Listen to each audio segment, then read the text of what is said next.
So a bit of a major black death issue on this Sprinter. You can just see all this carbon build up everywhere on there, basically due to the injector seals leaking. We've got some new seals, but to start with, we've got the bad task of cleaning all this off. So we've got the soda blaster kit out. That's what we use in the past. It usually does quite a good job of getting the carbon off. So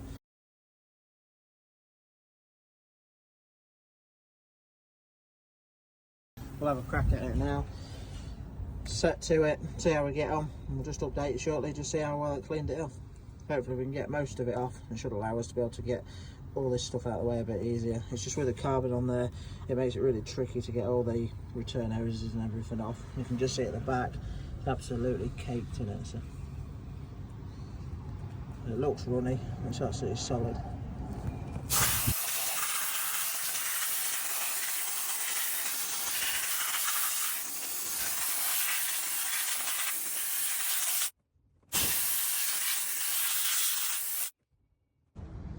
So you can just see after a little blast, we've just cleaned some of it up. I'm not going to film the whole bit because basically it involves keep blasting it, keep blowing it off a bit, and then keep blasting a bit more. But just thought I'd just show you quickly. You can just see already just how well it's cleaned it off, like around the return hoses and everything. Just with all that carbon on there, you've got no chance of getting them off.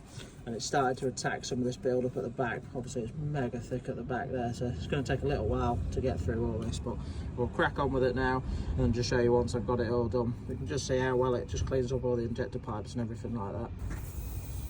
We'll just give you a quick update. Been blasting it for about a solid 10 minutes now. See these front injectors, we've got them real nice and clean now, but the back ones are a little bit harder to access. And just show you as well just how thick it is at the back here.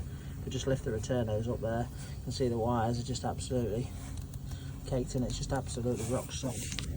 Even worse at the back there, it's just a little bit awkward to access at the back just with these bits in the way, but we'll keep cracking on, see if we can get it a bit better. Right, so we've had a good hour on it now. It's a pretty messy job, see how it's caked up, but it's well worth doing. It cleans it up really well. You can just see around the first few cylinders there, it's absolutely mint.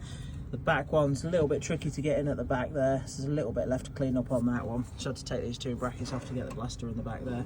I did also just use a little screwdriver, just lightly tapping it with an hammer just to flake off some of the bigger bits. It's just the soda just takes a little bit of a while chipping away at it, so if you can flake some of the bigger bits off, it just gives you a bit of an head start there, but well worth doing. It should give us decent access now, shouldn't be too bad to get out at that. And then once we've got them out, we'll just bung the hose up and just clean the rest off. It's just at this stage really nice to do because there's nothing to bung up or anything. We've obviously got no fuel pipes off or anything like that, so the only thing we've got exposed is this air pipe there. So I did have a rag in that while I was doing most of the work, so we can crack on now, just get the injectors out and get the seals done.